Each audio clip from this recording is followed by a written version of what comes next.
Before we get started, I just want people to be aware that this video will contain spoilers for Sunrise of the Reaping and basically the rest of the Hunger Games series. Belle Songbird and Snake, the original trilogy, whether it's the books or movies, I'll probably spoil something. So if you're gonna keep watching, don't say I didn't warn you. And I wanted to make this video on Sunrise of the Reaping because, as you can probably tell by the cat on the screen, a lot of people were crying, screaming over this book, and I can see why. I'm on chapter 9, and I didn't really think of starting this video before then. So here we are, I'm on chapter 9, and I've already had some very extreme reactions to this, which I unfortunately did not catch on camera. So I'm gonna try and recap what I read, and then also give a reenactment to my reaction, except you cannot see my face, so we'll see how this goes. So it starts off by, we're introduced to Haymitch, young Haymitch, and it's his 16th birthday. Guess what day he was born on? Reaping Day, July 4th. Isn't that just amazing? That also means Haymitch shares a birthday with Captain America, but Captain America does not exist in this timeline. And okay, so they're poor. They live in the seams, the poorest area of District 12. Haymitch's mother is very, we cannot waste things, but she loves her two sons very dearly, Haymitch and his little brother Sid. Sid is too young for the reaping, so he's safe this year. We're not having another prim moment with this one. And we learn that Haymitch works for this lady, her name is Hattie, and she makes white liquor, I think, and she gives Haymitch a little present for his birthday. We also learn that he has a girlfriend, Lenore Dove, and he loves her to death, bro. He is in love with that girl like no other. Lenore Dove is Cubby. I don't know for sure yet, but I think her mother is Maud Ivory. She's raised by her two uncles. His name is Amber Tan, I think, and then the other person I forgot because I didn't think he was relevant. And his best friend's name is Bodoc Everdeen. You see where I'm going with that? And he has one more best friend. I forgot his name. He was him, and it was Bodoc, and I think the other guy's name was Blair.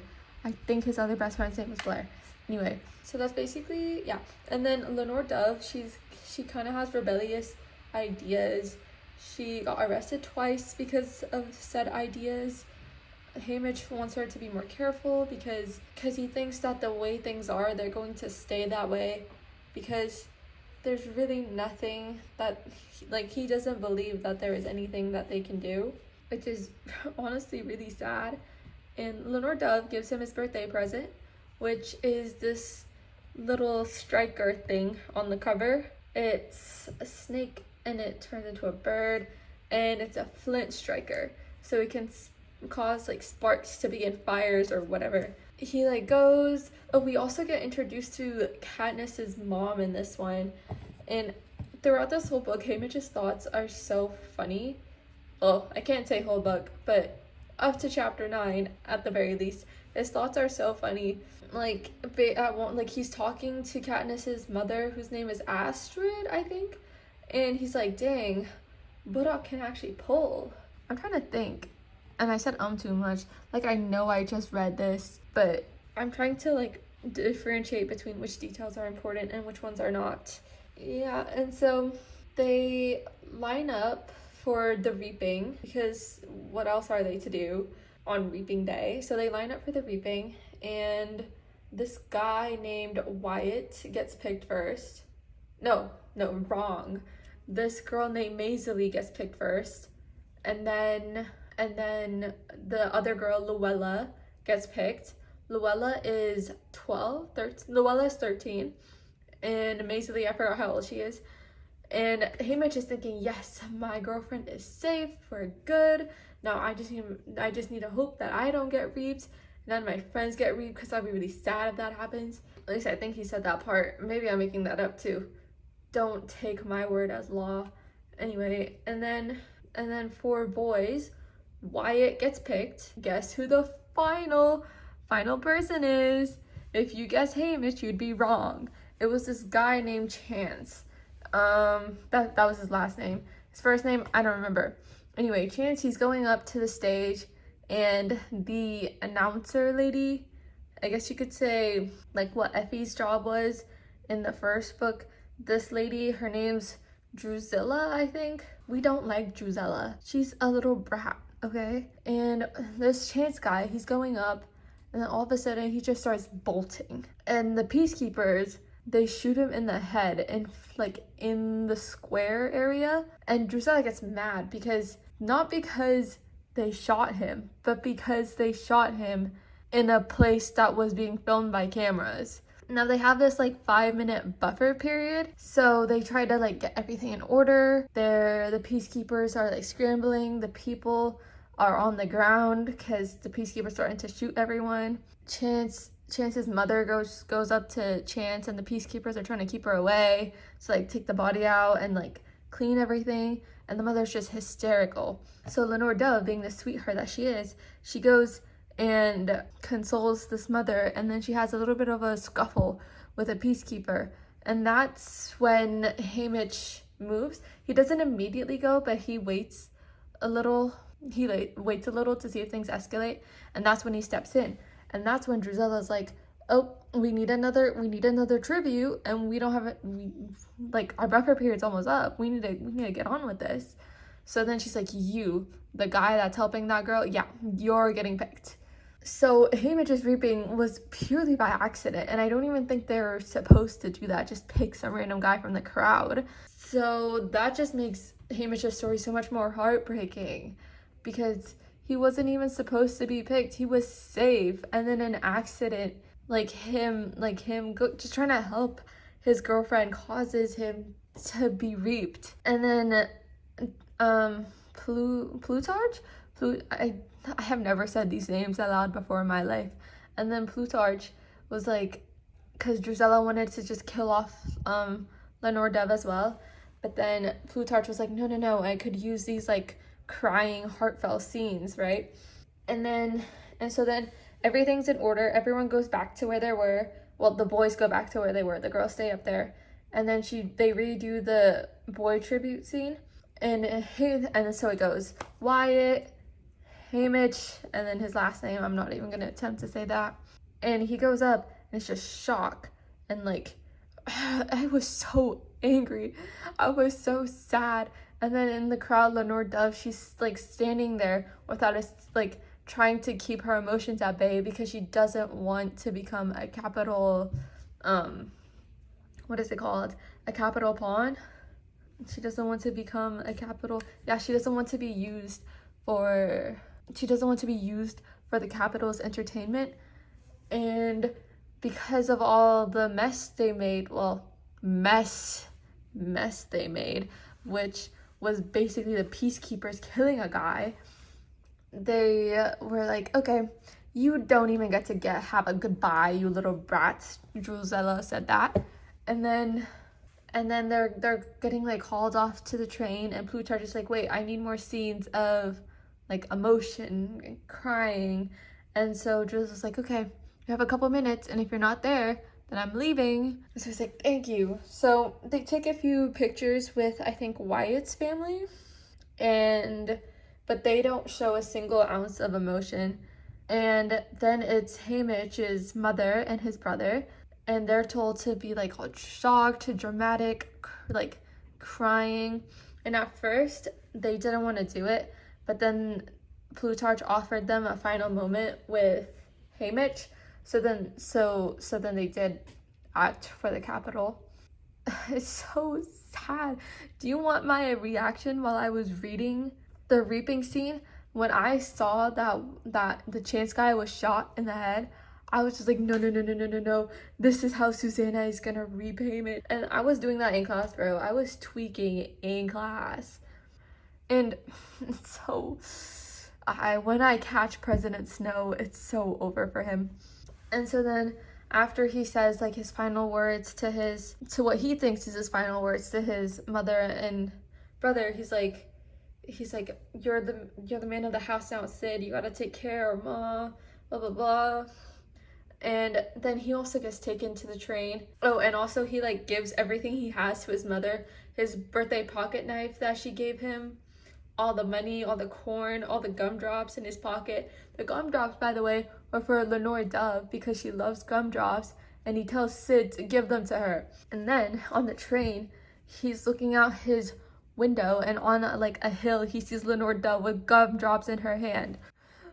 Suzanne, why?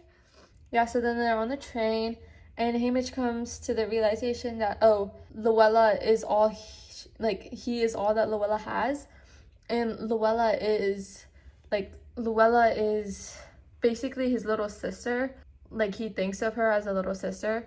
And I think he low-key shipped Luella and his brother Sid, which I think was really funny. But they have dinner, or lunch, I guess. They have lunch, and they bring out this food. Maybe let's backtrack a little. Maisily, so just to characterize everyone, Luella is 13. There was this moment where, when they were younger, when Hamish was 8 and Luella was 5, I think, where Luella was convinced that Hamish was her sweetheart, but then eventually she moved on to someone else, which Hamish does not care about at all. So now he just like calls her sweetheart for fun. And then there's Maisily. She was the rich kid of town. She was known. She's kind of mean. She flaunts her wealth almost. Like, Hamish sees her as flaunting her wealth, while Wyatt is what's known as a Brooker boy. He like takes bets on the tributes every year, or that's what they thought he did. But really, his thing is odds and predictions. So then they have dinner. They have this. I think that was basically we can skip the lunch because I don't remember anything from the lunch. And so then after lunch, they go over to the lounge area, and they bring out cake. And Hamish is like, yeah, no, I'm not taking your cake, because he thinks that the Capitol people being nice to him is just manipulation. So he's more willing to cooperate with them and whatnot. So he doesn't take the cake, and like nobody else does. And there's this moment where, I think I'll just read it to you. So as for, like I said, nobody likes Drusilla because she's just awful and mean to everybody. So then there's this moment where they just start fighting. Like over here, he says, "Back to business along with your mentors. District 12 will be assigned its very own stylist." And not a moment too soon, Drusilla snorts, and giving Luella's gingham dress an appraising look. "Honestly, where do you people find these things?" "My mom made it," said Luella evenly. "Where did you get yours?" Luella's holding her own, but Maisily lands the insult. "I was wondering the same. It's like someone mated a peacekeeper and a canary, and there you are." "What?" says Drusilla, rising from her chair, but wobbles a bit before she finds her balance on her spiked heels. "Careful," said Maisily. She drips sugar on as she goes for the jugular. "Might be time to rethink those boots. Wouldn't something closer to the ground be safer for a person your age?" Drusilla hauls off and slaps Maisily, who, without missing a beat, slaps her right back. A real wallop. Drusilla's knocked off her boots and into the chair I recently vacated. Everyone freezes, and I wonder if we're about to be executed on the spot. "Don't you ever touch me again." So, and then Plutarch calms down the situation, and yeah, they're not off onto good start. They learn who their stylist is going to be, which is going to be the same guy that it always is. Mango, is that his name? Magno Stiff is their stylist, and they have the same ugly overalls that they always have. And he was supposed to have this brand new look for the quarter quill, but when we get there, we get there. And so then they go over. Let me keep the book up so I actually know what I'm talking about. Yeah, so like that night on the train, he's thinking about Lenore, and Maisie talks about how she loves jewelry, but Lenore Dove does not like the twins because they do not appreciate anything that Tam Amber has made for them. And so Hamish doesn't want to give, oh my god, I'm mixing up the names, doesn't want to give Mercilessly the Flint Striker because he knows Lenore Dove would hate that. And then after, when they think that Wyatt and Maisie are asleep, Luella goes over to Hamish and she's like, yeah, can we be allies? Like, they're already allies at this point, so they established that at lunch, but she doesn't want to be allies with Wyatt because he's a Brooker boy. At least his pa is. The Brooker boys are minors who cater to those like to gamble in 12. They take bets on any number of goings-ons, dog fights, mayor appointments, boxing matches, and organizing gambling events. On Saturday nights, you can usually find them on the old garage behind the hob. Anyway, they like to bet on the tributes as well. And so he agrees, but the whole time Wyatt and Marcelly were listening because they were really loud, and Wyatt fake snores, though he actually snores as well. They get off the train, they see some of the District 1 tributes, and they're threatening, they're big. Remember, the careers have been training for, careers I think 1 through 4, they have been training for the game since they were little, because they're not as poor, well, they're not as rich as the capital, but they're nowhere near as poor as 12, which is just the bottom of the barrel. And like 12 doesn't usually win. It has the weakest sometimes, like most of the time it has the weakest, really just loose cannons and long shots. And so Wyatt reveals that he was eavesdropping, and okay, I don't think any of this is important. I'm just going to talk about what I remember at this point. So then they go into like at this point, it is Hamish has set his mind that he is going to protect Luella in the games. He's going to, like, that's like his main reason, okay? He's like, I'm gonna do whatever I can to protect Luella, blah blah blah blah blah blah blah blah blah. So then they go into like this disinfecting showers, blah blah blah. They go through that whole ordeal, and Hamish meets his 2 stylists that are just students at an academy, or they're school going, and they just make Hamish look a little better, and all the other tributes have their own. Everyone is like getting ready for the chariots scene for the chariot parade. Everybody is like dressed and ready to go, but the only like person that has not arrived is Magno, like District 12 stylist. He's the only one that has not arrived. And so now they're starting to stress. They're like, dang, what if we have to go out there and nothing but this thin piece of paper that the peacekeepers gave us? What do we do? So then Drusilla starts ordering the student stylist people to start giving like layers of their clothes to Maisie, Luella, Wyatt, and Hamish. But then just as they were getting like putting on the clothes, Magno arrives, and he's like, here we go, here's my costumes. It's the exact same costume as last year, except he replaced the batteries on the headlights so they actually glow. Do not tell me, sir, this is what you have been working on, and this is why you were late. It is in fact why he was late. Now District 12 gets the crappiest chariot. It's like barely intact, wooden, small, and the horses too are so weak. Again, just the bottom of the barrel. So then they go on, there's like people cheering. I think they were cheering.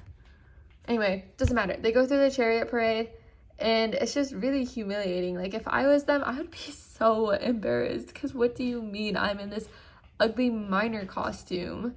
Like, why am I in this ugly miner costume with a barely working headlight being paraded through the entire city when I'm probably about to die in the next few days?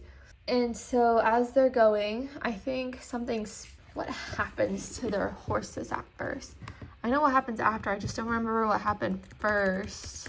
Okay, the cart's too small for all four of us. The horses dance nervously, jerking it around until it's treacherous to climb on. As one of them rears, Luella stumbles backwards. Easy there, I say, catching her. You got this. I don't think I do. Her knees give away and she sinks to the floor. Drusilla yells at her, on your feet, missy. I pull Luella up. Look at me, I say. In every way, you are 1,000 times better than anybody in the capital. You are loved better, raised better, and a whole lot better company. You are the best ally I could ever hope for. Okay, sweetheart? She nods and straightens up. You and me to the end, right, hey? You and me to the end, I promise. Girls in front. Okay, so then they go into the chariot, which again is so trashy and barely like usable, and they're the last ones, and they're late because nobody wanted to wait for the puny District 12. So they're late, but you know, they get into the parade just in time, and yeah, they're just embarrassed. The crowd looks drunk to a person, hooting and hollering, red-faced and sweating. People chuck bottles and trash at us. Some puke over the barricade set up along the parade route. For all their finery, the audience smells like the gang at the Hob on a rough Saturday night. A mix of beration and raw liquor and vomit. Yeah, there's just a terrible crowd. And oh yes, someone from the crowd launches a firework. And that firework scares one of the horses, and it just completely like loses it. It's just like losing it, okay? The horse is panicking and whatnot, and Hamish falls, but he's still in the cart though. And then the crowd's just going wild as they crash into District 12. Well, no, they just miss District 12's chariot and they crash into District 10, whose team also goes rogue from the crash, and their chariot goes insane. All Hamish can think of is that he wants to protect Luella, but all he can do right now is hold on to the chariot, because if he doesn't, then he's gonna fling off. And then everything is just going array, sirens are going off, and then the parade ends at the circle drive that leads to President Snow's mansion. So I know we can't run forever, but how will it stop? Thanks, Hamish, because how will they stop? And then, you know what, I'll just read the next part as well. I look down at the spiked wheels of District 6 chariot close in on ours, and I have my answer. I see the sparks. You know what, wait, I'll start from the top. I remember the parade ends at the circle drive that leads to President Snow's mansion, so I know we can't run forever, but how will we stop? I look down at the spiked wheels of District 6 chariot close in on ours, and I have my answer. I see the sparks, feel the axes shredding, and lunge for Luella, hoping to brace her. She's reaching for me just as the wheels collapse and we're catapulted into the air. Next thing I know, I'm lying on the ground, my hand in a puddle of blood, as the lights of the Capitol flash like firelights above me. This is better, I tell myself. Better than dying in the arena, better than weasels and starvation and swords. This is better, I tell myself, better than dying in the arena, better than weasels and starvation and swords. I'm embracing that when I realize the blood isn't mine, the fate isn't mine, and the tribute who escaped the arena is Luella. Luella looks so tiny, so still in the chaos around us. A fine job I did protecting her. Dead before we even made it to the arena. Who will sing your songs now, Luella? It made me so sad. How can, Luella was just a sweet little girl, bro. How did she already die? The cat on the screen is me. Why does it say Hunger Games Sunrise, but then it's showing me Voldemort? Anyway, why? Why? And they were basically flung out of the chariot, and they fell, and sure, Hamish was hurt, but Luella's skull was cracked open and died instantly. And so obviously this is going to affect Hamish. I just know it is. It's just, okay, what makes this book so sad is that you know what the Hunger Games are. You know what the Hunger Games do, okay? You know that no one is living through this. everybody in this book is going to die or be traumatized. You know things aren't gonna go good for anybody. And it's just so aggravating because I want to root for them. I want to root for them. But I remember what the end is gonna be, and then I can't. And also, Hamish calls, I'm pausing like right here because it really makes me so, like, Luella's death was such like a bam, like, oh my gosh, she's already dead. This is like Hamish's like Rue moment, okay? It's his Rue moment, his Prim being reaped moment, like together. Like, as I said, Luella was practically like his sister, and the one reason that he was okay with being, well, yeah, the one reason he was a bit okay with being in Hunger Games was that he had a job to protect Luella. That's gone, and she's like now dead in his arms. And Hamish calls Katniss sweetheart, and he also calls Luella sweetheart. So I'm assuming that Katniss reminds Hamish of Luella. And so as he's like sitting there with Luella in his arms, Maisie and Wyatt, they come over, and they don't need to ask what happened. They know.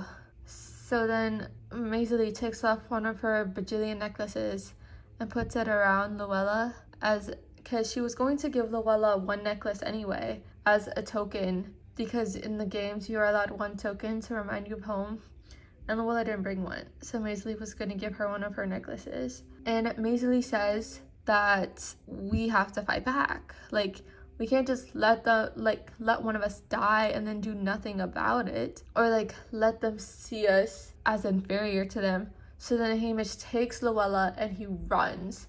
He knows he can't run forever, as he already said, and he knows that he knows that the peacekeepers are going to catch up to him. So he runs to the front of the circle drive in front of President Snow's mansion, places Luella's little body on the floor, and points to President Snow, and he claps. At first, President Snow he was amused, like, oh, this dead girl, whatever. But then as soon as Hamish points and claps, that's when his expression changes to something more concerned, I guess. And he looks over to the screen, and I think Luella or Hamish, one of those, was projected on the screen, and it did not make him any happier. And then peacekeepers take him away, and I don't remember what happens after that. I think they all just get loaded into vans. Oh yeah.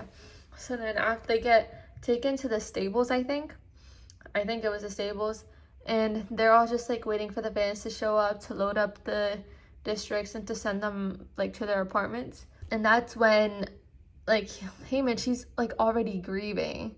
And this little boy, his name's Ampert, he comes over and he's like, hey, do you want to be, I'm sorry about the girl that died, but do you want to be in an alliance with me?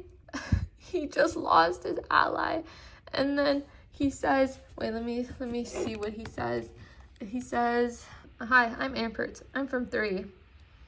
I look behind him, but he's unchaperoned. Probably a bigger long shot than I am.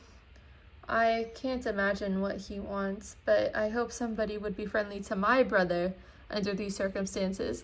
He's gonna get hurt so bad if he's this compassionate. He cares so much about these random people. He cares so much about the people he does know. This is gonna hurt him bad. Hi, Ampert. I'm Hamish. How old are you? 12. You? I turned 16 yesterday. That stinks. I could open these in a jiffy if I had a hairpin. Orky. I smile at his bragging. Orky. You sound like my father. He'll laugh when I tell him that.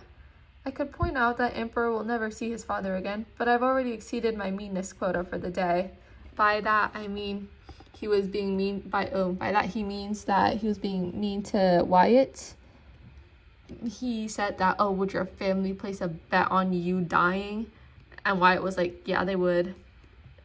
So he kind of was meaner than Maisie in that moment. But anyway, back to the thing. I take a safety pin from my overalls and hold it out. Try that, buddy. His face lights up like he just got a new toy. He pops open the pin and begins to wiggle the point into a cuff lock.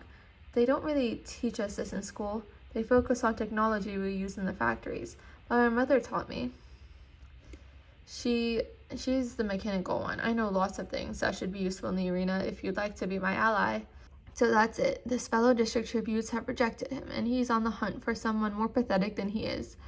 A District 12 coal miner seems a very likely candidate. I tell him I had an ally, and she's already dead. I'm sorry. I thought she was just knocked out. Luella McCoy, right? She's the one who made President Snow own. Well, I'll say this for Ampert. He doesn't miss a beat. The thing is, Ampert, I don't know if I'm really ally material. I think you can do better. Why don't you go back and ask your district tributes to team up with you? And this is when Ampert reveals that he already has, and he's basically making his own group of tributes. So, like, we have the careers, right? They're, like, bigger and stronger than all the other districts. So, what Ampert wants to do is make everybody else into a allied group so they can take down the careers, and they'll have like a higher chance of survival altogether. Anyway, the capital people do not gap at all. All these people are more people are concerned about their Hunger Game parties than they are about these children dying. Like, someone literally just died in the parade and they could not care less. Like, I'm off duty in 10. There's an after party for my squad, and I'm the only one who can make good rum punch. Like, don't make me hit you. Don't make me hit you. Then they get taken to their apartments.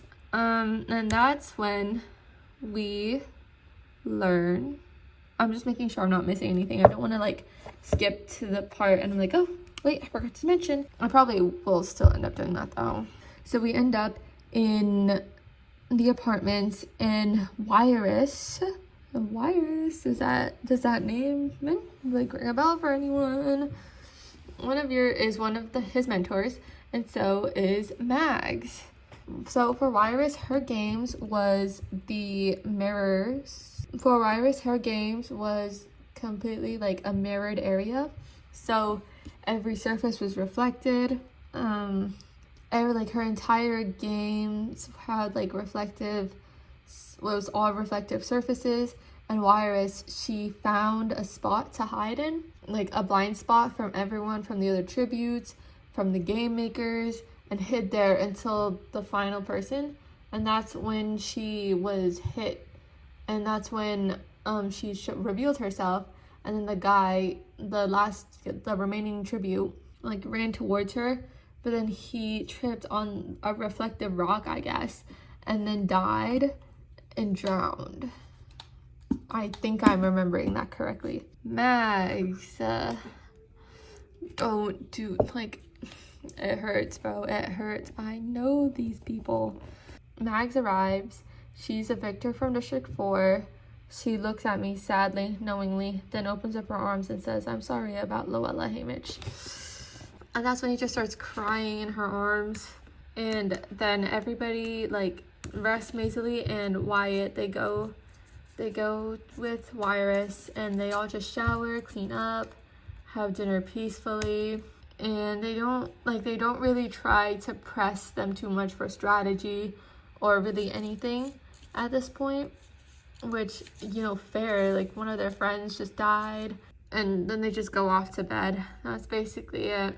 By the way, at this point, Haymitch hasn't said yes or no to Ampert's offer, and he doesn't know if he wants to team up with Maisley or Wyatt yet, after like getting a night's sleep and like kind of calming down. Because at first he was judging Wirus really harshly. He was like, how can this woman who was hiding her whole games like teach me how to fight and defend myself? But now he's like, okay, maybe I shouldn't judge her so harshly. Maybe I should learn to outsmart everyone instead of trying to beat everyone up. So then the next morning at breakfast, they just strategize a little, and everybody so every district has their own color that they're supposed to wear. So District 12 is supposed to wear black for Cole, and honestly, they look kind of tough in their opinion, because they're like, any other color, it would have been horrendous. Like, I think it's District 1 that is not green, according to Haymitch. So they just strategize about whether they should have friends, or what skills they might need. Like, and it all depends, like, they need to make the choices for themselves, because every game is different. like Iris, friends would have been a disadvantage because if they knew where she was hiding, then they could have easily killed her. But for Mags, friends were an advantage in her games. Oh, and then they talk about like what they really want from the games. Like, sure, you want to survive, but what specifically? Like Hamish says that I don't want my girl and my family to watch me die some long horrible death. Like, I keep thinking about those weasel mutts a few years ago, and they never get over that.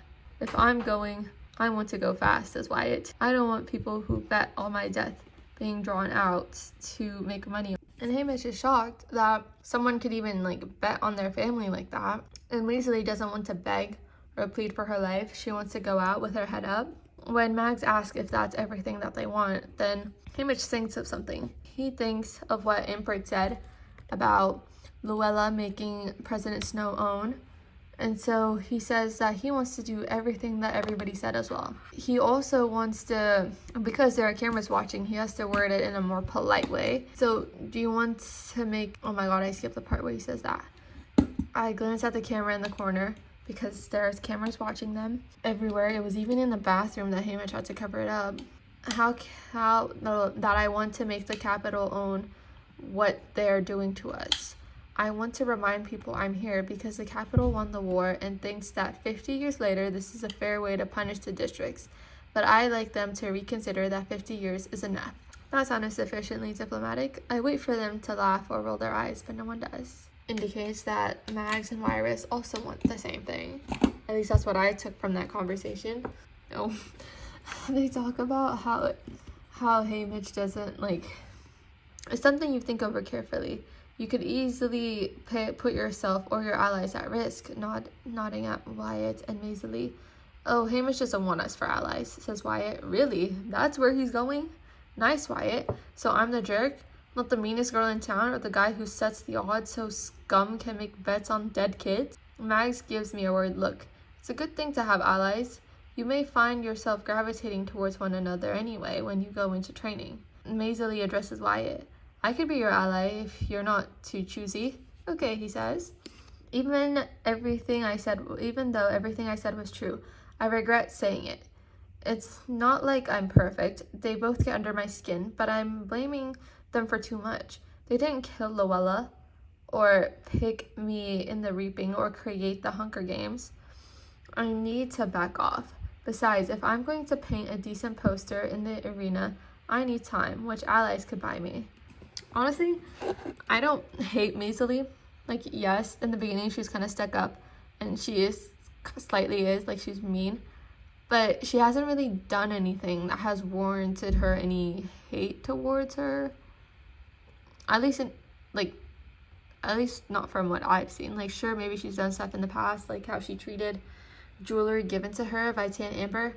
But, like, she stood up against Drusilla, and she was nice to Luella. She even honored her when she died by giving her one of her necklaces.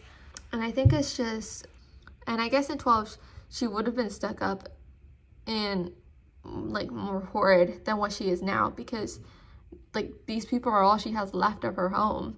Hamish and Wyatt is all she has of District 12. And then they go off to training. Okay, wait, I think I can summarize this part pretty well. So basically, they're in the training room, and you surprise, they're training. I think I'm gonna be a little bit out of order for this one, but I don't think it matters. So Hamish and this girl from 7 are throwing axes. No, they're throwing knives. Yes, I remember this. They're throwing knives, and some people miss, some people hit it, but Hamish hits it every single time, okay? You know what that reminded me of? That reminded me of when in the first Hunger Games book, Katniss threw a knife and it landed like perfectly in between like 2 couch pillows, I think. I might be misremembering that. But she threw the knife and it landed perfectly somewhere. And Hamish was like, dang, maybe we do have victim material this year. You know, that's what that reminded me of. Yeah, in the training room, there's this moment where like the tributes outnumber the peacemakers, and the tributes are armed. yet no one does anything. No one attacks the peacemakers, no one like fights anybody. They all just peacefully put their weapons back. And that's when Plutarch comes over and he's like, yeah, why didn't you fight? Why didn't you fight? And that kind of like irritates Hamish because he's like, I don't want to die, obviously. But, you know, the question like sticks with him. So he immediately goes over to Wyatt and Maisie and he's like, yeah, we're going to accept Impert's offer and we're going to become like allies with these other districts. I fear that's our only way of surviving. And then Impert comes over and he's like, hey, I have this like rope and I was thinking about turning it into a token, but I don't really know how. And Maisie's like, wow, that's such an ugly way to wear that.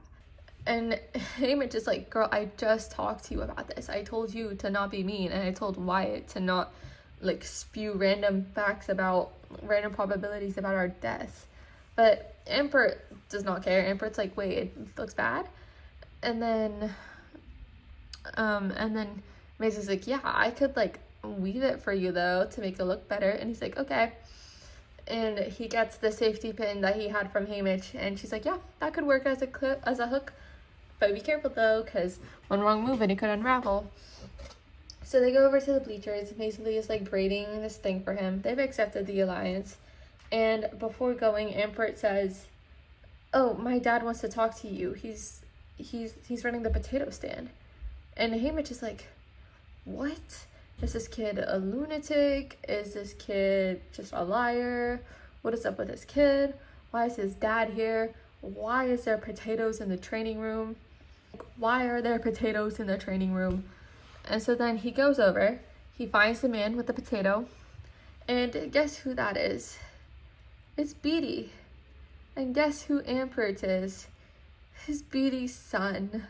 Because Beatty is being punished for trying to take down Capital Communications, and his son being reaped is how he's being punished. If Beatty had known that they were going to reap Ampert, then he would have killed himself and so Ampert wouldn't be reaped, because there would be no point in reaping a boy who couldn't punish the person that he was being reaped for. And so Beatty just talks about like what he did to get this punishment, how to make a potato into a light bulb, and he slips something into Hamish's hand before he leaves. And then all the gang is like up at the top eating their lunch, but Hamish doesn't really eat, and he also and he's like super sad at seeing Luella's unclaimed lunchbox. So then they're talking about the alliance, and Wyatt's like, you know what? According to my probability brain, it says that we can probably win this. We just need a few more people, and I think we got this. We can take down the careers. And so then District 6 and District 11 haven't agreed to the alliance. And District 6 says that they don't want to be part of the alliance because they want to stay neutral. They don't want the careers coming after them because they picked the other side. So the Hamish is like, okay, staying neutral isn't doing them any good, because he just saw the careers bully a District 6 kid and took his lunch, I think. So he goes down over to District 6 and he's like, hey, I know you want to be like, here's some food. First of all, here's some lunch, because we had some extras, and you know, staying neutral isn't gonna do you any good. You're better off joining us than staying neutral and dying at their hands. Well, you're honestly just putting more targets on your back if you don't join us, because then we'd have us and you and the careers coming after you. So District 6 immediately like just starts following Hamish everywhere.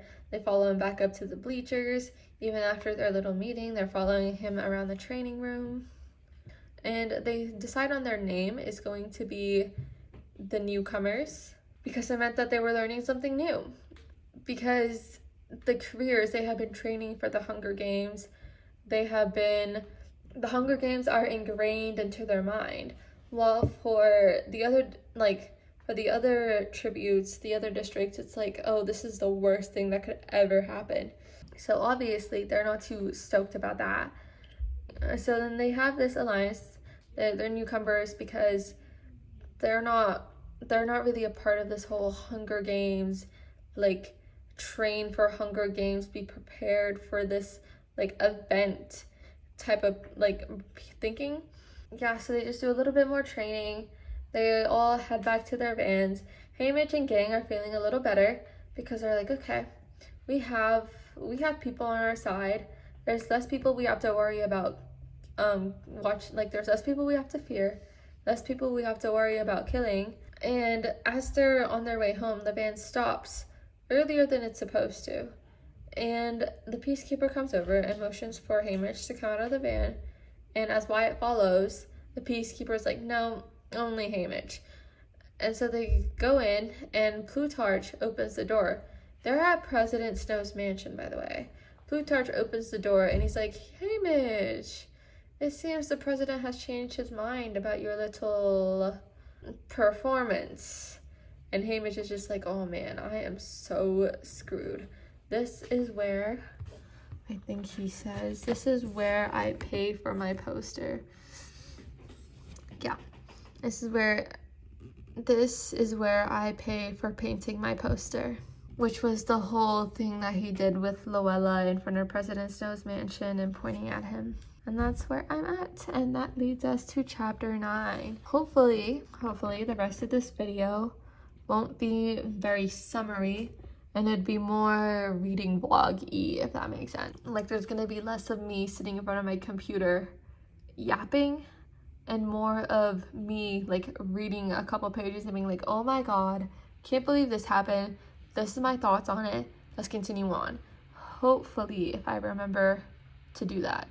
A detail I think I forgot to mention before is that made me really sad was when Haymitch went for his birthday. Haiti gave him a bottle of white liquor as his birthday present.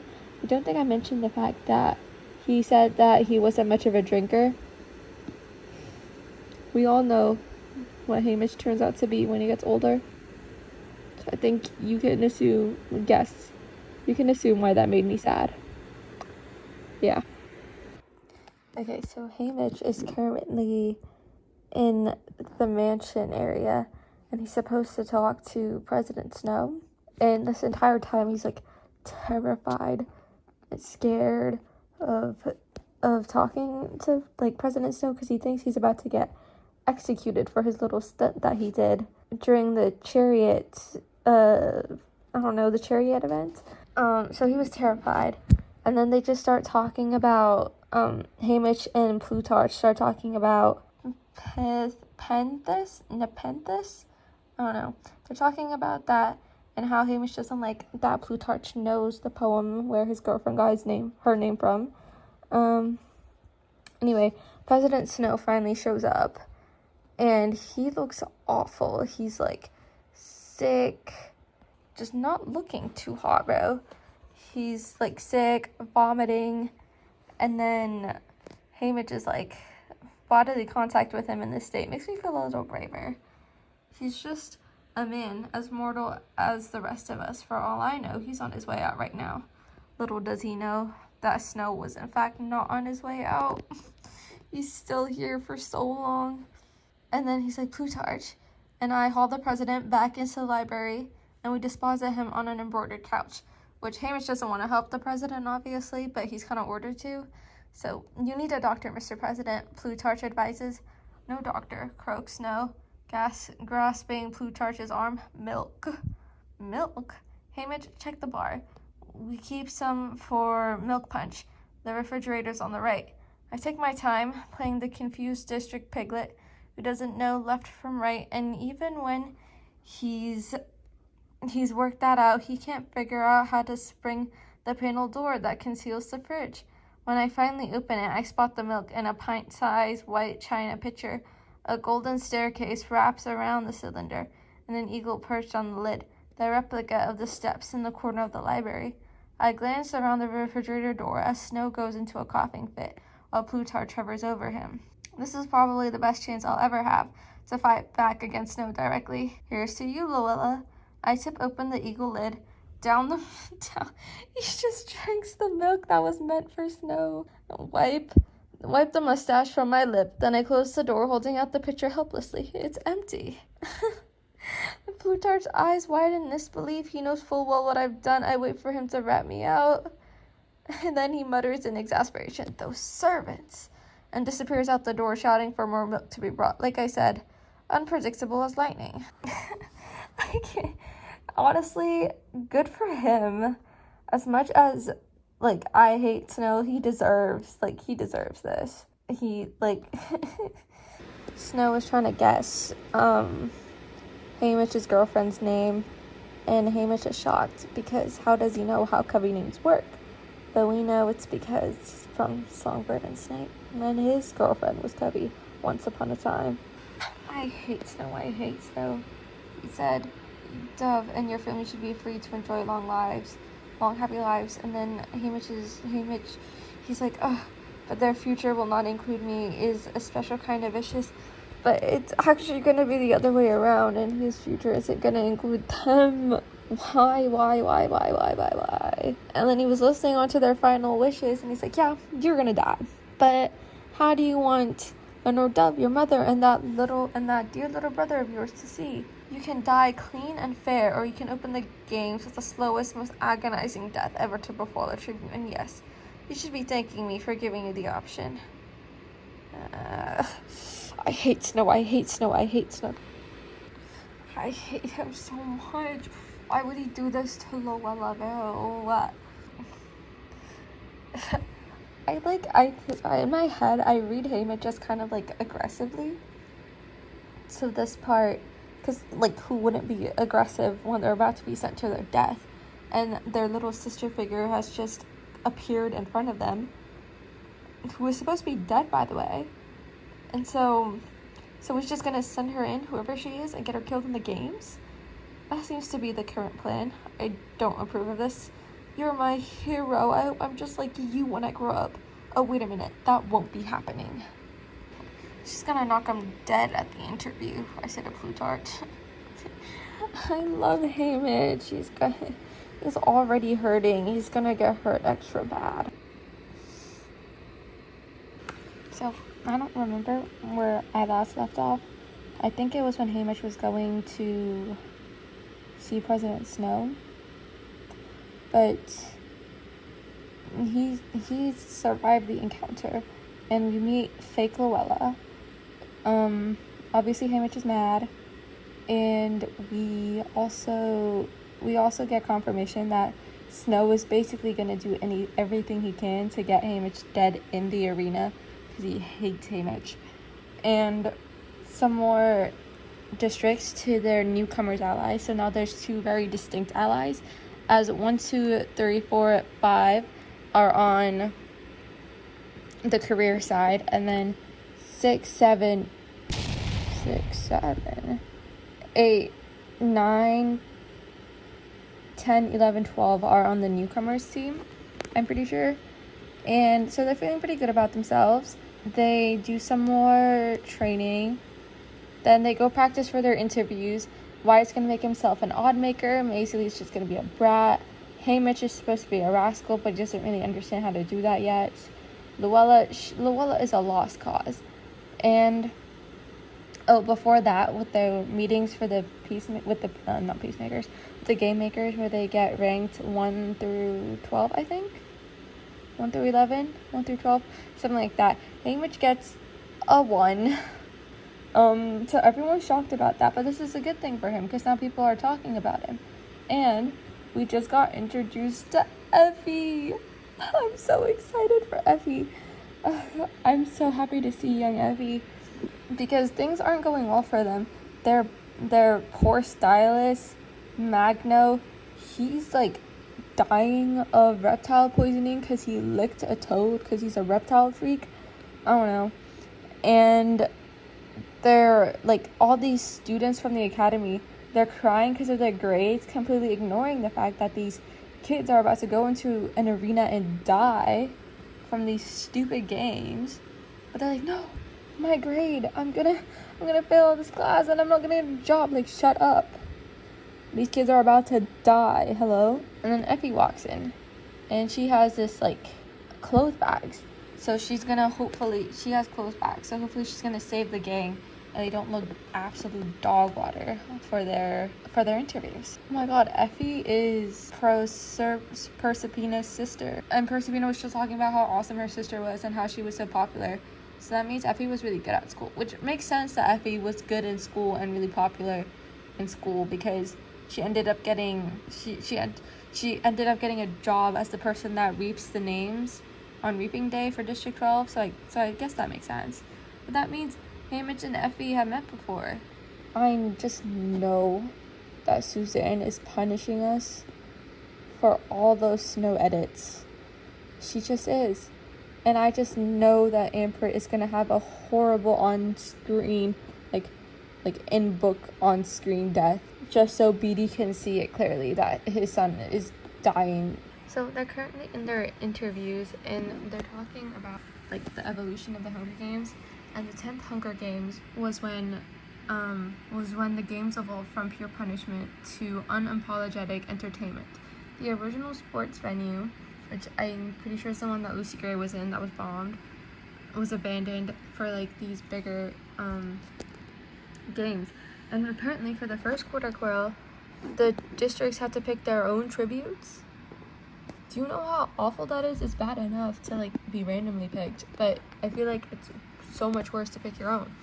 And then here it says another flickerman named Lucky hosted the commentary from a relic of a woman named Gull. Okay, so we know Lucky from Songbird and Snake, and Dr. Gull is who I guess mentored President Snow. Yet Hamish just refers to her as a woman named Gull, meaning that Snow erased most of Goal 2 except for the phrase, "May the odds be ever in your favor." He erased his own mentor, he erased his own mentor, he erased Lucy Gray. He's probably, I think I forgot to mention that I think between the first and second training day, BD went up to Hamish's room and told him about the grand plan to try and break the machine or to break the games, and how Amber is supposed to help them, blah blah blah. So who's to say that Snow won't cover up Hamish's games too? Isn't that why we don't know anything about it when Katniss's time comes? Why it's like not such a big deal? The same way he erased the 10th games. Hamish calls District 6 his little doves, and he's so loving towards them. I fear they all might either die really early or die really gruesome deaths. I have made it to chapter 15, and I got past the interviews, and Hamish tells District 6 that he's gonna have to separate from them because of him trying to break the games and flood the brain of the games, which is basically the game maker headquarter thingy. And after the interview, he does a good job. Everyone does a good job. Lulu has this weird moment where with her snake, and she just starts yelling, "Murder us, murder us," but she isn't wrong, because I think the question that Caesar Flickerman asked was what the newcomers would do if all the couriers are killed, and Lulu just goes, "Murder us, you murder us, you murder us, you," and she has a point. And then they go to Plutarch's mansion for a little photo shoot thingy, and there Plutarch allows Hamish one phone call to Lenore Dove. Now Hamish, at this point, he doesn't trust Plutarch, because why would he? But after the phone call, Plutarch explains that he's for the rebels and that he's helping, and he gives Hamish these pieces of information about how the sun rises from the east since the arena is synced up with real time. And the phone call with Lenore Dove was so sad, because she was planning on killing herself because Hamish was gone, because like her geese, she only mates once in her life. And Hamish is like, "No, don't you dare, because then I will haunt your ghost and you will not rest." And she's like, "Really? Okay, I'll consider living." But it's so sad.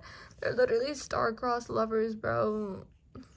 But the bit about the ghost, Loki, did remind me of Six of Crows when they're arguing, and then Matthias goes, "My ghost will not associate with your ghosts." I don't know why I remember that joke in such a, like, pain, bro. This book is just pain. Because, like, I want to root for the characters. I want to like all of them. I have hopes for them. But I know they're all gonna die because this is the Hunger Games. And I know the most innocent get the worst, bro. Rue dies immediately. Prim, all that work, and she still died at the end. Luella, already dead. Her double is probably also gonna die soon. Wyatt, I really want to root for Wyatt, but I know he's a goner. I really want to root for Maisley because she's becoming more likable. In the beginning, I didn't like her, just like Lenore Dove, but now it's like, okay, she's not too bad. She's just a little aggressive. But I know she's gonna die. Amber, I know he's gonna die. I know Lenore Dove, something bad is gonna happen to her, that's for sure. Otherwise, Hamish was gonna be... Because if something bad didn't happen to her, then Hamish wouldn't be as depressed as he is when we get to Hunger Games Book 1. Why am I torturing myself by reading this? Hamish just entered the games, and he just drank poisonous water, and the bunny that he saw drink is already dead. And I was trying to like gag it up, and he's like and he's like, I look for something spongy like bread, but there's nothing of the kind. Would that even be the right thing to do? No. These games are causing me as much stress as, well, probably not as much Hamish, but if I'm getting this much stress just from reading about this, just imagine how much stress Hamish is going through. He's just a child. He's just a child, and he just wants his mother to take care of him, bro. Wyatt didn't even make it past the initial bloodbath, and look how many died. Two of his doves, and that makes his heart sink. Only 4 people from the careers died, and the rest are all newcomers. So we have 2 doves, which is from District 6, both boys from 7, all like 8 kids from 8 and 9, both girls from 10, and a boy from 11, and Wyatt from 12. His luck just ran out. I knew he was gonna die, but I didn't think he was gonna die this early. Guess who also just died? Luella. Well, Lulu died. It was so sad because it was as if he was losing Luella all over again. And this was also his Rue moment. Rue died in Katniss's arms, and she made that memorial thing for him. They made this memorial thing for her and then the district gave her bread. This is Hamish's, after Lulu died, he ran. She died by like inhaling the bee bomb. I don't know how she died. Hamish thought she was allergic, but she was just following him around. They ate so much food today too, but anyway, she was just following him around. She thought she had a very important job of carrying rocks that were supposedly spark rocks. Well, only one of them ended up being a spark rock. And then when Hamish ran with her body, like he did with actual Luella, and he placed her in like on top of wildflowers or something, he went into the deep part of the forest. So the drone thing that was supposed to pick her up, it got tangled up, so it didn't really try to get to her until Hamish was forced away by these blue electric butterflies that just kept zapping him. So then he ran to these flowers, I think they're called gas plants, and he lit them up, which like threw 5 feet of fire into the air and burned most of the butterflies, to which he then followed to find the place that the mutts come from, like the mutt entrances, which was in fact covered by burns, and it was called the butterfly plant, I think. As I said, they've eaten so much food in this one day. And when Lulu found it, because he just got poisoned, the day before he was poisoned by the water, and so he wasn't feeling that great, so he just found some place to sleep. And in his head, he thought it was a good spot. But then Lulu found him quite easily. And when he woke up the next morning, he was like, dang, this was a really bad spot. So this time he's sleeping up in a tree. His hiding is going to be as bad as like breaking a bunch of branches in your way, in your path. And he's kind of cooked. Suzanne, I don't like you. I don't like you for what you did to Amberth. And I also don't like how right after that gruesome scene you made a joke about licking toads while he's crashing out. He did successfully blow up the water tank. But then after he went up and this like the sky started glitching and then it fixed it itself. And he looked over at the mountain and it erupted like a volcano. And that's his confirmation that he failed at breaking the games and that the games are continuing. But the thing is, everybody else is on that mountain. Everybody else is gonna die due to the lava. So Hamish is gonna be the only survivor and he's gonna win. Or at least take out most of the competition. And this is what he says. The full force of my failure hits me. Who do I think I am? Why did I think I could change anything? What? That I could take on the capital with all its might and bring the Hunger Games down to a standstill? Me?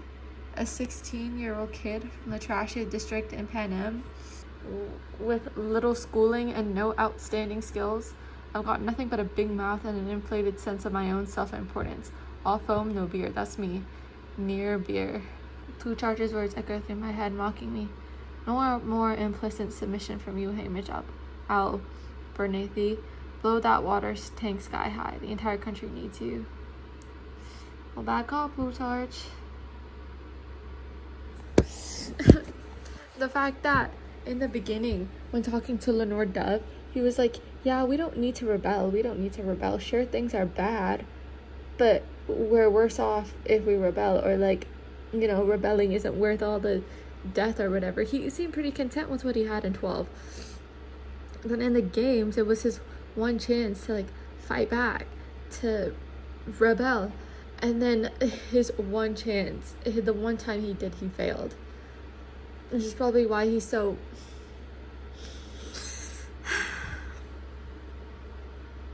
The one time he actually rebelled was in the games, and it was supposed to stop everything, and he failed. And it just caused more death. It did exactly what he said rebelling would do. Maisie's gonna die a brutal death, isn't she? She's either gonna die a brutal death or she's gonna die for Hamish. Judging by how they just like officially became friends, and how how Maisie said that she would be Hamish's sister. She's gonna die for him, and she's gonna die really brutally. Though that was kind of clear when she made her comeback. Like Wyatt, he went out quick and fast, so it's more bearable. Maisie, she came back and they're becoming more friendly, and it's gonna hurt so much. So Hamish and Maisie are on more friendly terms now, and they're really bonding. They're doing everything 50-50. They stole some resources from the dead careers, and then they headed over to the maze hedge thing that Hamish found earlier that he was stuck in for hours. Oh, I think I forgot to mention that when Hamish was originally in the maze the first time without Maisie, he got lost in it, and then this rabbit came and led him to the center of the arena, I guess, where everyone started off. And well, I don't know, that might be a lie, but it like made him like more out in the open, that he didn't notice that the one guy from District 1 and then 2 District 4s were on him. And then Hamish killed both of the District 4 people, and Maisie came and saved Hamish from Penach? I don't know. That guy. Maisie came and like poison darted him in the neck, and he died. And then they started bonding, and then they took the resources, and now they were in the maze, and their goal was to go straight north. And how they were going to do that was just to like cut through the hedge because it was so twisty and turny.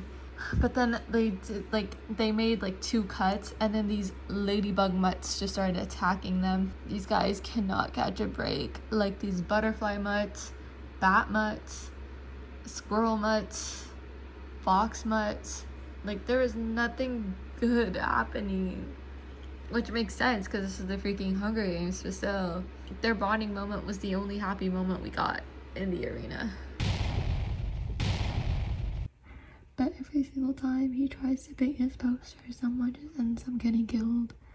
First, it was Ampert when he went down into the tunnel thingy. Ampert got attacked by squirrels. Then first Lulu. But that wasn't really because he wanted to paint his poster.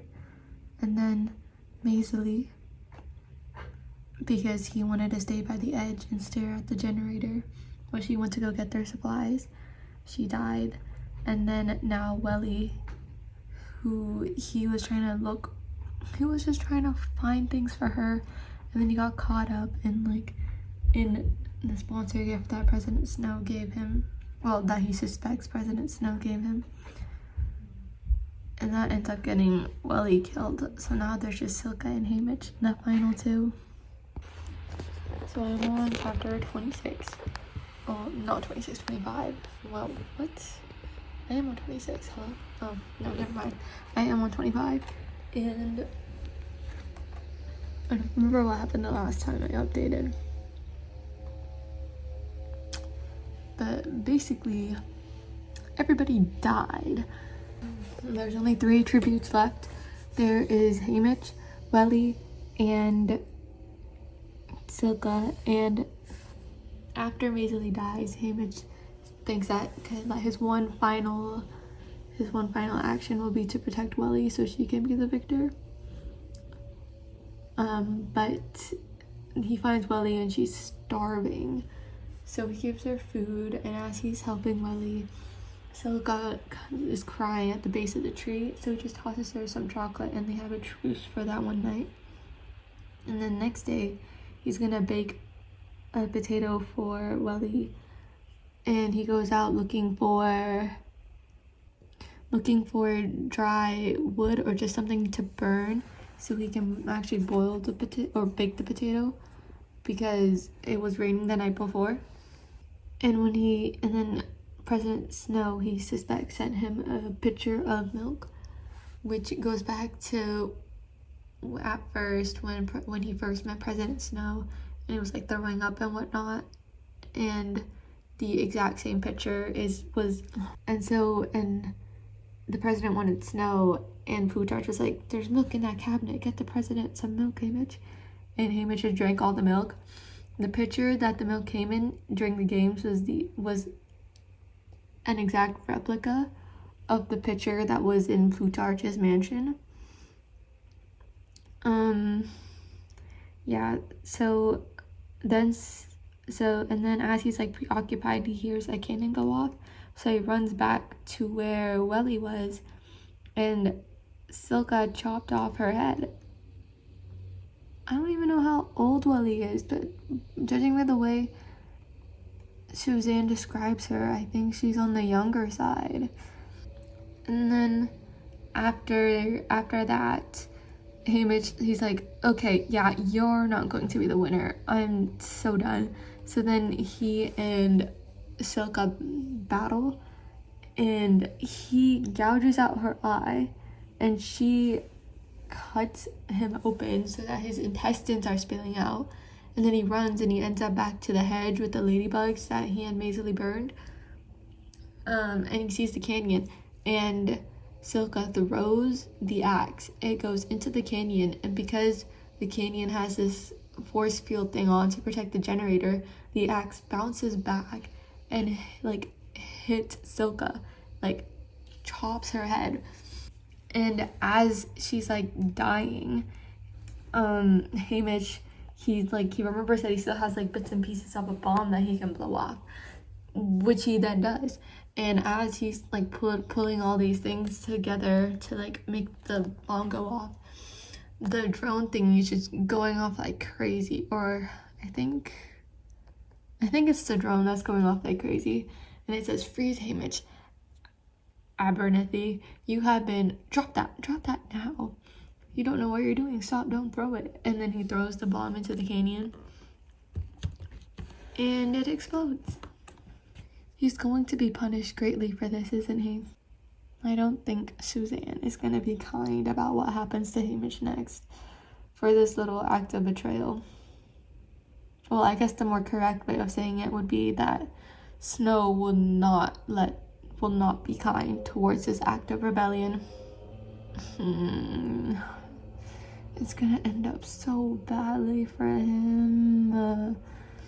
I'm scared. I'm gonna take a break because I don't wanna know what happens to him afterward immediately right now. After the explosion, he was just taken to some lab where all his wounds are treated. But like it's basically torture as well because he keeps getting clips, or not clips, but he keeps seeing like rabbits getting eaten by snakes, and he's like, okay, when is my time gonna come, because I'm done with this. And after that, he just appears back in the apartment that he had originally, where Wirus, Mags, and Wyatt, Maisley, and Lulu were all together in the beginning. But now he's all by himself. There's no Max, no Wirus, Maisley, Wyatt, Lulu, they're all dead. And it's just him. And he's like, and it's like this for a week. And he's all by himself. He moves from the bedroom to the living room because Wyatt's emptiness unsettles him. So, and then while he's there, he like the TV just turns on and off by itself, since he can't turn it on by him, like he himself can't turn it on, but it's turning on and off by itself. And it's showing random clips from old games, and it's showing clips of Lucy Gray, and there was also hints of it could be Lucy Gray's first boyfriend, but then I don't think Snow would clip that part out, because she bows and extends her hand to the figure who's standing just out of the spotlight, a silhouette of a man, upright, trim. A crown of curls, he waits a moment, and as if deciding whether or not to join her, he takes a step forward as the screen goes black. That's 100% Snow when they were younger. The fact, is I think this is a threat to Hamish, that he's gonna go after Lenore Dove, but Hamish doesn't really understand because no one knows what happened to Lucy Gray. I was in fact not her district partner, but I was someone she cared about. So it was just implying that in Snow's head, he genuinely loved her, but Lucy Gray didn't love him enough, when in reality, he was just psycho and she was saving herself. No, what has he done to Max and Wirus, bro? I hate Snow, and I hate propaganda. Why? He makes Hamish look like such a bad... I know he was trying to be a rascal, but, they cut out the parts where he was poisoned. You'd think that would be entertaining enough for the Capitol, but I guess Snow was too pissed off about the fact that he got outsmarted by a child. After, he realizes that Lucy Gray, he doesn't know who she is, but he realizes that she's Cubby. And he's like, oh crap, Lenore Dove is in so much danger. And he throws a chair, smashes a window, and then that's when his stylist team arrive, and they get him ready for the Victor interview, I guess.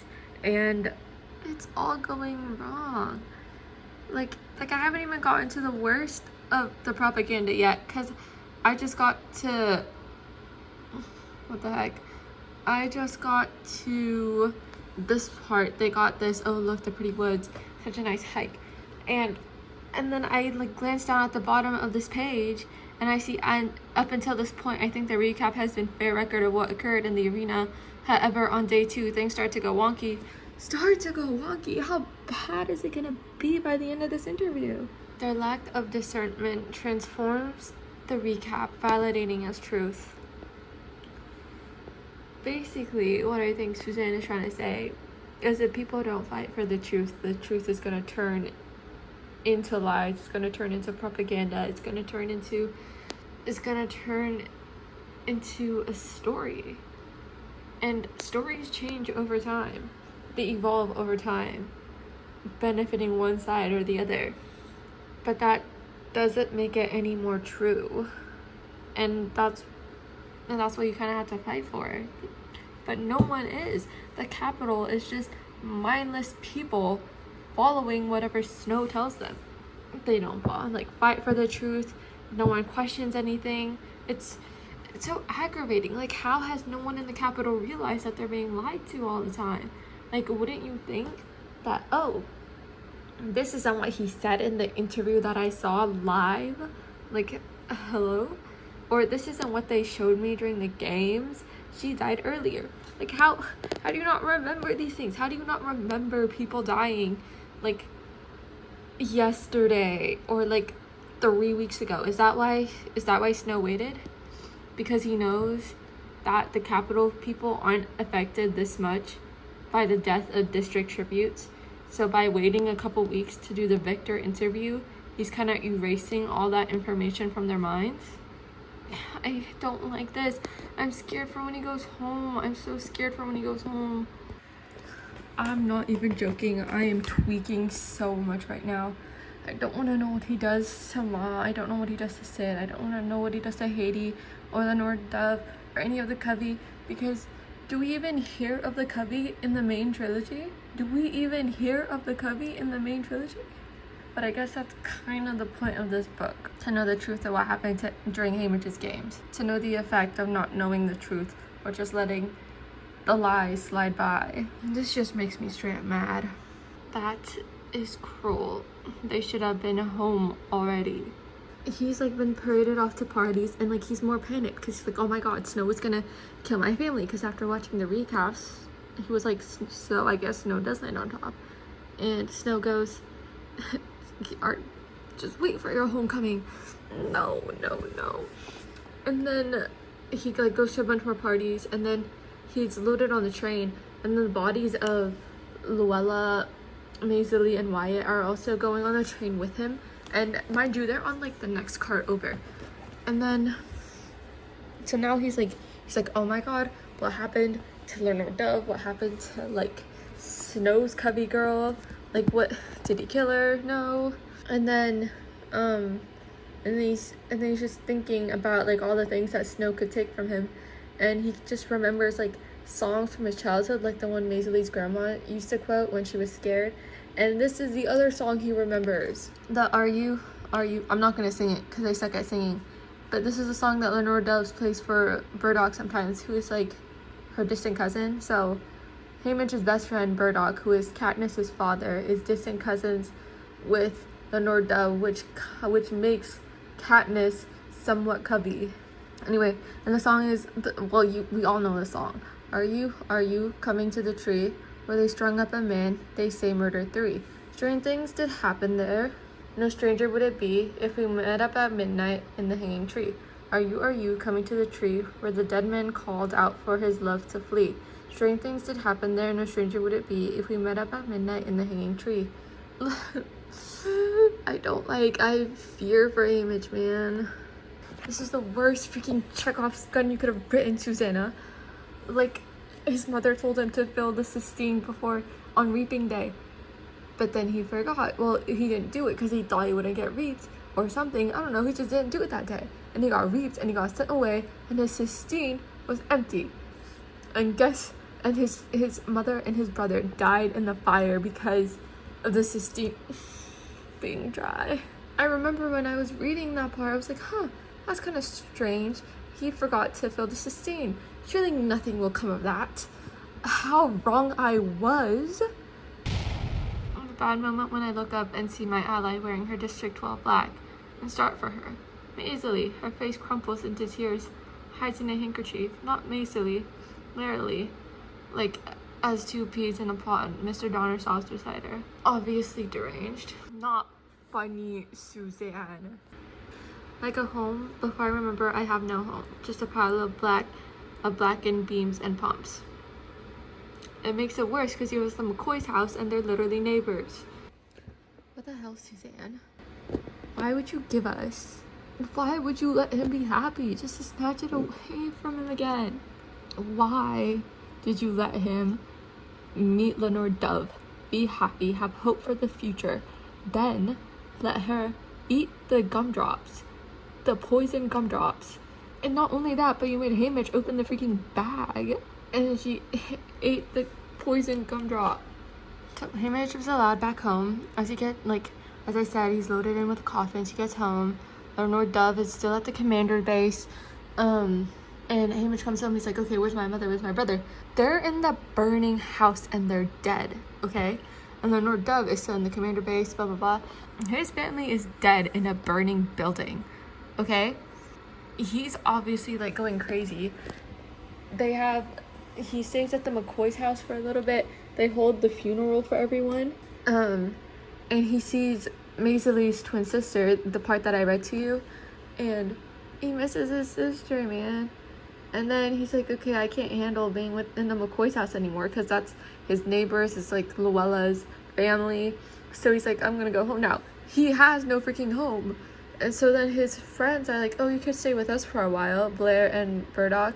It's like, you can stay with us, but he doesn't want to because he doesn't have a family anymore, and seeing other people's families make him sad. So then he goes to Victor Village where his friends like watch over him, and in the middle of the night he has this like frenzied something and he leaves and he's like, okay, I'm gonna run away. He's gonna keep Lenore Dove safe, and he sees her in the backyard of her house thing, and he's like, oh my god, I love her so much. So he runs over and they have this joyful moment and they're happy, and he's like, okay, maybe if I run, she's gonna run with me. And then there's these gumdrops on the ground. He thought that they were the gumdrops that he bought her, that she dropped in her backyard before she went to go perform. They're like rejoicing or whatever, and then she's eating the gumdrops, and then he's just like, huh. At first he's like, huh, what do you mean the gumdrops that Sid bought you? The gumdrops that Sid bought you were the ones I bought you on Reaping Day. Sid didn't buy you any gumdrops. And then he's like, oh my god. He looks at the packaging. It's the Donner's labeling, but it's red. It's not what it usually looks like, which is multicolored gumdrops. They were all red, and they were poisoned. And then Lenore Dove dies. Her eyes fixate on something in the distance. See that? She says hoarsely. I turn my head and see the sun just peeking over the horizon. What? The sun? Don't you let it rise, she gets out. Tears choke me. I can't stop it. You know I can't stop it. Her head jerks a bit to the side. On the reaping, she whispers. Don't leave me with that. Don't leave me at all, Lenore Dove. Please try and hold on, darling, Lenore Dove. Promise? Her eyes flutter shut. Okay, I promise. But you can't go. You can't leave me because I love you like all fire. You too. And that's what her lips said, Lenore Dove. I pressed mine against hers, willing her to stay with me, refusing to say goodbye. But when I pulled back, I taste the poison and know she's gone. The nightmare always starts with me feeding her the gumdrop. Because he opened the bag. The raven, the unforgiving songbird, repeatedly reminds me of President Snow's crystal clear message to me on my homecoming, that I will never get to love anyone ever again, nevermore, because he will make sure they end up dying a horrible death. And so I drive away anyone and everyone who could ever have been considered dear to me. Old neighbors, Hattie, customers, schoolmates, Blair and Burdock hang on the hardest. Blair finally acknowledges the truth of my position, gives me one final hug, and leaves sobbing. They realize that he doesn't want to love anyone ever again because he's scared of hurting them.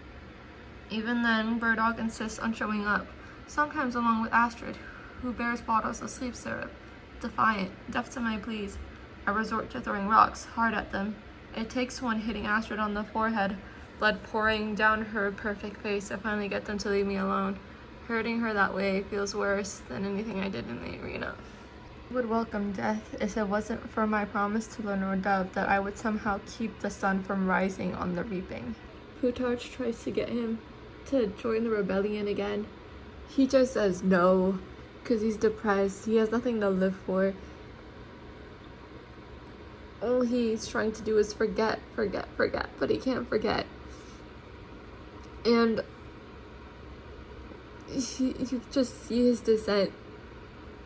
Bro, his descent. It comes so fast. He has no hope, no plan for a rebellion. Yet he watches the Capitol News 24/7 so he can tell Lenore Dove's ghost that he was strategizing. And he wasn't. And now he just has to mentor one girl and one boy every year to their deaths. When he remembers that, another sunrise on the reaping, I hear Sid's voice waking me the morning that Raven first tapped on my chamber door. Happy birthday, Hamish. He's always reminded because of his stupid... Not even his birthday can be a happy day. No, he can't even, celebrate on his birthday. No, he's reminded of his failure every single year on his birthday. Lenore Dove comes to me now. She's not angry or dying, so I think she's forgiven me. She's grown older with me, her face etched with fine lines, her hair touched with gray. Like she's been living her life beside me as the years pass, instead of lying in her grave. She's so rare, radiant. I feel my promise about the reaping, or at least lend a hand. But she says I can't come to her yet. I have to look after my family. I first saw the girl at the Hob when she was just a baby. Burdock was so proud of her. He trotted her around everywhere. After he died in that mine explosion, she started coming alone, trading the old scrolls or rabbit, tough and smart, her hair in 2 braids then, reminding me of... I said this before too. I don't know if I said it in this video or if I said it to my friend, but I think it was she. Yeah, no, I was talking to my friend about this, and then she said that the book description of Katniss and the book description of Luella, they're very similar. So whenever Haymitch sees Katniss, he thinks of Luella, and that's why he calls Katniss sweetheart. He isn't part of her life until she gets reaped. He gets reminded of his sweetheart. After she volunteered for the games, that nickname couldn't help but slip out. I didn't want to let them in, her and Peeta, but the walls of a person's heart are not impregnable. Not if they have ever known love. That's what Lenore Dove says anyway. The war. What use? What point? To relive all the loss. But when Burdock's pages came up, I had to mention him showing me the grave, and I felt compelled to tell them about Maisie Donner, former owner of the Mockingjay pin, and how Sid loved the stars. Before I knew it, they all came tumbling out. Family, tribute, friends, comrades in arms, everyone, even my love. I finally told our story. So that means the Mockingjay pin was Covey this whole time. That the Covey are still part of the rebellion, even if they're so indirectly connected, but they're still connected in so many ways to the rebellion. So that means what? Maisley's pin must have gone from to her sister to her daughter, and then Katniss. So I guess Maisley's niece, then Katniss. A few days after Katniss showed up with an old basket filled with goose eggs, not to eat, to hatch, I raided a few different nests so they can all breed right. Never mind that we had roast goose for dinner. She's not an easy person. She's like me, Peeta always says. But she's smarter than me. Or luckier. She's the one who finally kept the sun from rising. They did need someone like Haymitch. And that someone like Haymitch was Katniss, because Haymitch stepped down. Haymitch could have done it if he was just luckier or smarter. But I do think he was smart enough. I know one thing though. The Capitol can never take Lenore Dove from me again. They never really did. In the first place, nothing you can take from me was ever worth keeping, and she is the most precious thing I've ever known. When I tell her that, she always says, I love you like all fire. And I reply, I love you like all fire too. The end. So I finally finished Sunrise of the Reaping, and I have a bajillion clips in my camera roll that I now have to figure out how to edit. But basically the rundown of the final bit was he's just depressed. He's depressed, he's sad, he becomes an alcoholic, and as time goes on, he sees Katniss. And when she volunteered, she was the one that finally stopped the sunrise on the Reaping. She was exactly what he needed. And he said that he tried to not love Peter and Katniss, but how can you not love something if you felt love once before? How can you not want a family when you know what it's felt like before? That's what Lenore Dove's ghost kind of tells him. She's like, no, you can't come to me yet. You have this family and they need you. Like, yeah, sure, his liver is destroyed thanks to all the alcohol he's been drinking over the years. He doesn't want to leave forcefully anymore, even though he's finished his promise to Lenore Dove. Well, like, as he said, at least he like had a hand in ending the Hunger Games. This book makes me big sad because of all the pain Haymitch goes through. You know what happens to Haymitch. We know what his life is like. He's a depressed old man. And just seeing how he got there is so sad. Just seeing how he lost his mother, his brother, the love of his life, everyone in the arena, his doves, his sister, Wyatt, Lulu, Luella, and how we see the parallels from this to the future, like how he calls Katniss sweetheart because she reminds him of his sweetheart Luella, and how Haymitch, he was like, yeah, you don't want someone like me in this rebellion, to which it turns out they did want someone like him. He just wasn't lucky enough. In fact, his whole thing was that he was unlucky. His reaping was unlucky. He wasn't supposed to be reaped. He was saved until he wasn't. It was an accident. And it was all covered up by propaganda. It was all, they made him look so bad, even though that's not what he was. He was so caring that they made him look like our rascal. He was so caring. He immediately cared for those doves, for District 6 doves. He gave the bunny food. He protected Lulu, even though she reminded him of Luella, even though she was a fake. He grew to love Wyatt. Well, I don't know about Wyatt, but he grew to love Maisie and friendly with Wyatt, and he deeply cares about their deaths as well. Like, they affected him too. And how trusting he was of Amber at first. And he was like, oh, I would want, if my brother was reaped, I would want him to be treated nicely, so I'll treat Amber nicely as well. Like, it's just basic human decency.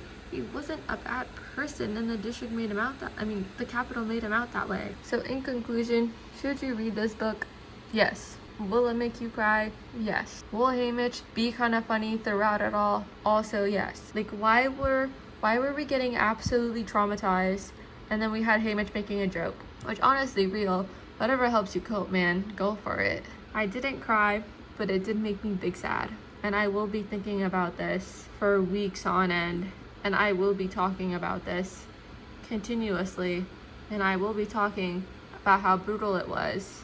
And how Susanna did not spare anyone. And was not kind to anyone. What I took away from this book is just the catastrophic events that can occur when people just fall to propaganda. They just let these false stories slide. They might know the truth, but they don't say anything.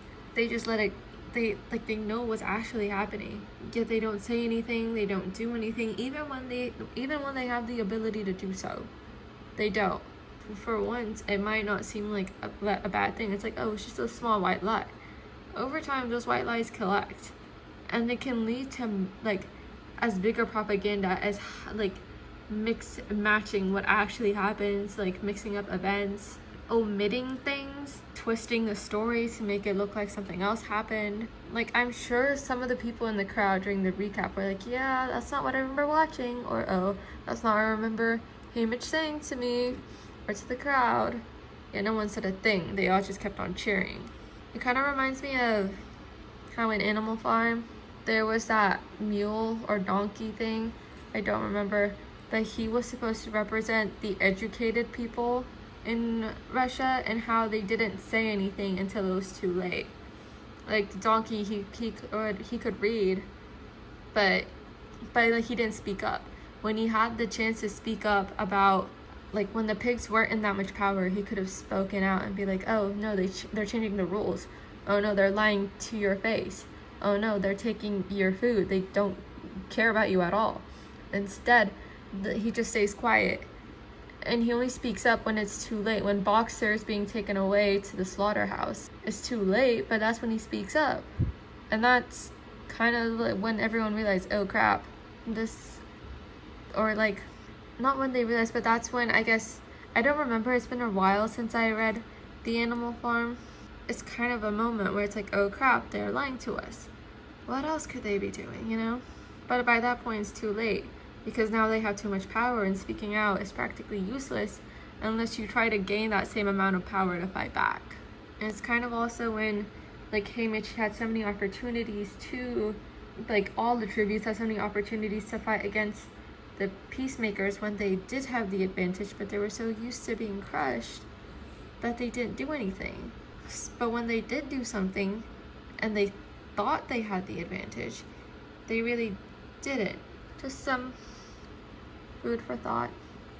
I have no idea how the editing for this video is going to go, nor do I know how this video is going to perform, but I hope it does well. If you watched this much into the video, then I hope you do consider liking or subscribing, and if you like more book videos, please do let me know in the comments. And thank you for watching.